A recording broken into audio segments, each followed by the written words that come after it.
English మాట్లాడడానికి భయపడుతున్నారా? అయితే మీకోసమే ఈ స్పోకెన్ ఇంగ్లీష్ క్లాసెస్. వెంటనే కాల్ చేసి జాయిన్ అవ్వండి. నమస్తే, welcome back to Suman TV. నేను మీ సంజయ్. ముంబైలో మరో భార్య బాధితుడు సూసైడ్. అసలు ఏం జరుగుతుంది? టీసీఎస్ రిక్రూట్మెంట్ మేనేజర్ గా పనిచేస్తున్న మానవ్ శర్మ అనే వ్యక్తి భార్య వేధింపులు తట్టుకోలేక సూసైడ్ చేసుకోవడం జరిగింది. అసలు ఏం జరిగింది? ఆ ఘటనకు గల కారణాలు ఏంటంటారు? సూసైడ్ వెనుకున్న నిజాలు ఏంటంటారు? ఇలాంటి విషయాలపై చర్చించడానికి మనతో పాటు ఉన్నారు తెలంగాణ హైకోర్టు అడ్వకేట్ కేవీ రామారావు గారు. సార్తో మాట్లాడి ఈ విషయంపై కొన్ని విషయాలు తెలుసుకుందాం. నమస్తే సార్. నమస్తే సంజయ్. సార్, రీసెంట్ గానే ఒక 3 నెలల క్రితం ఒక 3 భార్య బాధితుల సూసైడ్స్ కేసెస్ చూసాం. కానీ వాటితో ముగిసిందా అంటే మరో కేసు వెలుగులోకి వచ్చింది. దేశవ్యాప్తంగా సంచలనాలుగా మారుతున్న ఈ భార్య బాధితుల కేసుల గురించి ఏంటంటారు? అసలు ఈ ముంబైలో జరిగిన సంఘటన వెనక ఏం నిజాలు ఉన్నాయంటారు? అసలు సంజయ్ గారు, ఈ సూసైడ్ విషయము చాలా బాధాకరంగా ఉంది. ముంబైలో టీసీఎస్ కంపెనీలో రిక్రూట్మెంట్ సెల్లో పనిచేస్తున్న మానవ్ శర్మ గారిది వాస్తవంగా ఉత్తరప్రదేశ్లోని ఆగ్రాకు చెందిన వ్యక్తి. వీరికి గత సంవత్సరమే వీరికి వివాహం జరిగినది. అన్యోన్యంగా ఉండాల్సిన ఈ జీవితం అర్ధాంతరంగా ముగిసిపోయిందని చెప్పాల్సిందే. అతను ఒక సెల్ఫీ వీడియో తీశాడు. తన చావుకు కారణం ఏంది విషయాలు చెబుతూ హ్యాంగింగ్ చేసుకుంటూ అతను కొన్ని విషయాలు చెప్పాడు. ఏమన్నాడంటే, మగవాళ్ళారా మీరైనా నా తరపున మాట్లాడండి. నా భార్య వేధింపుల వల్ల నేను చనిపోతున్నాను. తల్లిదండ్రులారా, పెద్దలారా, పెళ్లి చేసేటప్పుడు మీ బాబుకి పెళ్లి చేసేటప్పుడు ఎలాంటి అమ్మాయిని చూడాలి, ఎలాంటి పెళ్లి చేయాలి, ఈ అమ్మాయి యొక్క గుణగణాలు ఏంటి అన్ని తెలుసుకోవాలని చెప్తూ చనిపోయాడు.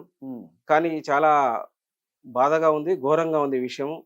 అంత పెద్ద ఉన్నతమైన చదువుకొని అంత పెద్ద కంపెనీలో పెద్ద జాబ్ చేస్తూ ఈ రకంగా చనిపోవడం అనేది పెద్ద తప్పు. చనిపోకూడదు ఏ వ్యక్తి అయినా సరే. భార్యాభర్తల మధ్యలో అతను ఏమంటుండు, పెళ్ళైన కానించి మాకు గొడవలు అవుతుందంటాడు. ఇంకొక లోతైన విషయం ఏమంటుండంటే, నా భార్యకు అక్రమ సంబంధాలు ఉన్నాయి అంటున్నాడు. అదే సార్, ఈ ఘటనలోనే ఈయన సూసైడ్ చేసుకున్న ఈ వీడియో రిలీజ్ కాగానే భార్య కూడా ఇంకొక వీడియో రిలీజ్ చేసినట్టు తెలుస్తుంది. ఆ వీడియోలో భార్య ఏం చెప్తుంది అంటారు? వాస్తవంగా ఆమె పేరు నిఖిత అండి. ఆమె ఏమంటుందంటే, నా భర్త నా మ్యారేజ్ అయిన కానించి నన్ను ఇబ్బంది పెడుతూనే ఉన్నాడు. అతను రోజు తాగి వస్తాడు, ఇంటికి వచ్చి గొడవలు చేస్తాడు, చిత్రహింసలు పెడుతున్నాడు. అతను ఏదైతే వీడియోలో చెప్పాడో హ్యాంగింగ్ చేస్తూ, అదంతా తప్పు, అబద్ధం. నేను ఈ విషయాలు జరుగుతున్నప్పుడు ఎప్పుడు మా పేరెంట్స్ చెప్తూనే ఉన్నాను, ఇదంతా తప్పు అని అంటుంది. వాస్తవానికి తప్ప ఒప్ప అని కాదు, అతని వ్యక్తి అయితే హ్యాంగింగ్ చేసుకోవడం చాలా ఘోరమైన విషయం. అంత పెద్ద చదివి ఉన్నత స్థాయిలో ఉండి పెద్ద జాబులు చేస్తూ కూడా ఈ స్థితి రావడం అనేది, ఇలా హ్యాంగింగ్ చేసుకోవడం అనేది మనం చూడడానికి వినడానికి కూడా కరెక్ట్ లేదు. అసలు ఇది ఏ కోణంలో చూడొచ్చు అంటారు? అంటే ఇక్కడ భార్య నా తప్పేం లేదని వీడియో రిలీజ్ చేసింది. ఇక్కడ భర్త చూసుకుంటే సెల్ఫీ వీడియో తీసుకుని భార్యదే తప్ప అని చెప్పి సూసైడ్ చేసుకోవడం జరిగింది. అసలు ఇది ఏ కోణంలో చూడొచ్చు అంటారు? భార్య కోణంలో కరెక్ట్ అంటారా, భర్త కోణంలో కరెక్ట్ అంటారు? ఇది ఏ కోణంలో కరెక్ట్ కాదు. వాస్తవానికి ఇప్పుడు మనం చాలా అభివృద్ధి చెందుతున్నాం అనేది ఈ దశలో ఈ టైపు ఇలాంటి మరణాలు ఇది ఎంత మాత్రం సమంజసం కాదు. మన సమాజంలో ఇలాంటి సిచ్యువేషన్ రావడానికి కారణం కూడా వాళ్ళ పైన పర్యవేక్షణ లేకపోవడం. మ్యారేజ్ అయితే చేస్తున్నారు, పిల్లలని సాఫ్ట్వేర్ పేరుతో, హైటెక్ పేరుతో పెద్ద పెద్ద నగరాలకు పంపిస్తున్నారు. అసలు వాళ్ళు ఎలా ఉన్నారు, అన్యోన్యంగా ఉన్నారా లేరా అని విధానం లేకుండా అయిపోయింది. తల్లిదండ్రులు బిజినెస్ పేరుతోనో లేకపోతే ఏదో ఇంకో పేరుతో, యావకేషన్ పొలిటికల్ పేరుతోనో పిల్లల్ని పట్టించుకోవట్లేదు, పెళ్లిళ్ళు చేసి వదిలేస్తున్నారు. అటు అమ్మాయి తరపునైనా అబ్బాయి తరపునైనా ఈ సిచ్యువేషన్ మన కాలానుగుణంగా గత 10 సంవత్సరాలకు ఇది ఎక్కువైంది. ఈ సిచ్యువేషన్ రావడం వల్ల పిల్లల్లో కూడా వారికి పెళ్లి కాగానే కుటుంబం ఏంది, జీవితం ఏంది అనేది ఆలోచన లేకుండా ఎవరికో క్షణిక ఆవేశం, సెల్ఫ్ విషయాలతో, సొంత వ్యసనాలతో, తప్పుడు విధానాలతో. ఇప్పుడు ఆమె తప్పు చేసిందని మనం చెప్పలేము, మనం ప్రూవ్ చేయలేము. ఇతను తప్పు చేసిన మనం చెప్పలేము, వాళ్ళు వీడియో ద్వారా చెప్తున్నారు. అంటే సార్, ఈ వీడియోలు చూసాక ఎవరికి తప్పు ఉన్నట్టు అనిపిస్తుంది మీకు, మీ ఉద్దేశం ప్రకారం? మనం ఒక వ్యక్తి చనిపోయేంత సిచ్యువేషన్ రాదు. ఇప్పుడు మనం మగవాళ్ళ గురించి సెల్ఫ్ చెప్పడం కాదు. ఒక వ్యక్తి చనిపోయిందంటే ఆమె ద్వారా ఎంతో మనోవేదన అనుభవించే ఉండొచ్చు. అది ఊహించి చెప్పేది మనం. ఆ బాధ పెట్టుంటేనే ఒక వ్యక్తి సూసైడ్ చేసుకున్నాడు అంటే ఆ టార్చర్ ఉండొచ్చు అని ఊహిస్తున్నాం. అంటే సార్, ఇప్పుడు చూసుకుంటే ఇక్కడ అక్రమ సంబంధమే కారణం అని చెప్పేసి భర్త అంటున్నాడు వీడియోలోని. అండ్ అసలు అక్రమ సంబంధం తప్పు కాదని సుప్రీంకోర్టులో చెప్తున్నాయి. కానీ అదే అక్రమ సంబంధం బేస్ చేసుకుని ఇక్కడ ఒక వ్యక్తి సూసైడ్ చేసుకున్నాడు. ఈ పర్యవేక్షణలో చూసుకుంటే ఈ సంఘటనలో భార్యకి ఏమైనా శిక్షలు పడే అవకాశం ఉందంటారా? అసలు ఏం జరుగుతుందంటారా? సంజయ్ గారు, సుప్రీంకోర్టు చెప్పినా, అంతర్జాతీయ న్యాయస్థానం చెప్పినా, అక్రమ సంబంధం వారి యొక్క యాంగిల్, కోర్టు ధర్మాసనం సిచ్యువేషన్ చెప్పే విధానం వేరే. గాని మన ఇండియన్ కల్చర్ లో ఉమ్, ఒక భార్య ఒక భర్త ఉమ్, వారి జీవితాంతం. మనది ఏమని కోరుకుంటాం మనం? శ్రీరాముడు పాలించిన రాజ్యం అని కోరుకుంటాం. అవును. ఒకే భార్య ఒకే భర్త. ఇలాంటి సిచ్యువేషన్‌లో ఈ దేశంలో ఈ కల్చర్‌లో పుట్టిన ఏ వ్యక్తి ఏ మగవాడు కూడా తన ఉమ్. భార్య అక్రమ సంబంధం పెట్టుకుంటే అది రైట్ అని ఒప్పుకునే మగవాడు పుట్టడు, పుట్టబోడు. Okay sir. అసలు ఈ వీడియో బేస్ చేసుకొని ఇప్పుడు ఆమెపై నేర నిరూపణ అయితే ఆమె వేధింపుల వల్ల ఈయన చనిపోయాడని తెలిస్తే భార్యకి ఎలాంటి శిక్షలు పడే అవకాశం ఉందంటారు? ఒక వ్యక్తి ద్వారా ఒక వ్యక్తి చనిపోతే ఆ వ్యక్తి ఎలా చనిపోయినది మన కోర్టు దృష్ట్యా ప్రూవ్ చేయాల్సిందే.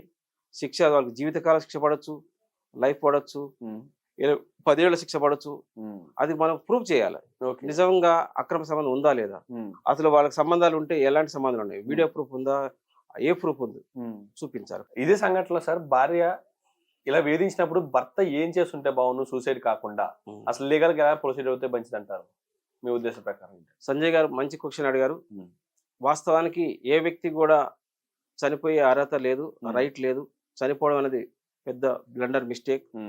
జీవితం అనేది ఒకేసారి వస్తుంది. ఆ జీవితాన్ని సమగ్రంగా జీవించాలి. సమాజానికి ఎంతో మనం జీవితం ద్వారా మనం ఆధారమై మనం మేలు చేయాలి. ఇట్లా చనిపోకూడదు.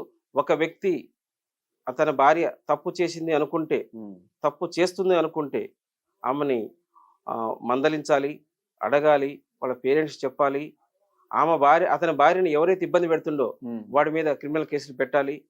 అతన్ని చట్టపరంగా శిక్ష చేయాలి. అంతకీ నచ్చకపోతే తన భార్య నుంచి డైవర్స్ తీసుకోవాలి. అంతే తప్ప తన భార్య తప్పు చేసిందని, తన భార్య అక్రమ సంబంధం పెట్టుకుని చనిపోవడం తప్పు. వాళ్ళ పేరెంట్స్ చెప్పాలి. వాళ్ళు ఎవరైతే మ్యారేజ్ చేస్తారో వాళ్ళకి చెప్పాలి. అవసరమైతే కేసు వేయాలి. కోర్టు ద్వారా పోరాడాలి.